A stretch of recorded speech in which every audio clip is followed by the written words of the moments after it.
Before there was the Framingham Heart Study, we were home to the first tuberculosis study. The first community-based participatory health study in the world, the Framingham study became the model for preventing TB outbreaks and deaths.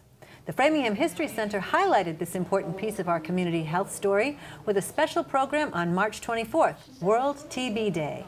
The revolutionary study helped curb the spread of the so-called white plague before it was nearly eradicated with the discovery of antibiotics around World War II.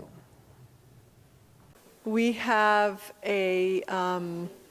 one of our members, one of our donors, is from Washington, D.C., used to write for the Washington Post, and he said, have you ever done anything on the TB study? And at the same time, Kathy Herson had come into our lives and was a member and was wanting to do something with the Public Health Museum on the TB study.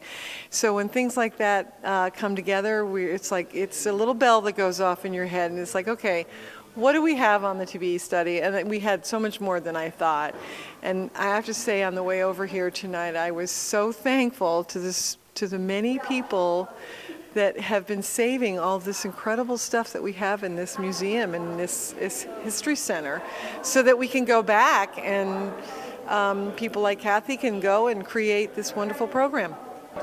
Well, I was at graduate school and I was doing a thesis on public health and tuberculosis, and I discovered an article about Lillian Wald and discovered the Framingham study, and from that I decided that I would just look into it and went over to the Framingham History Center and discovered that this was quite an interesting study that I don't think everybody knows about in Framingham.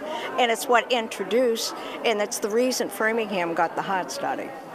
But it's also a landmark public health study because it began the era of public health dealing with infectious diseases and putting programs in to prevent infectious diseases. But it's also what we still use today for other diseases like cancer. It was a scary disease, and the community embellished the project. They were very cooperative, and they did everything they could to make it a success, and they were very proud of it. I think that is probably a key to its success as well.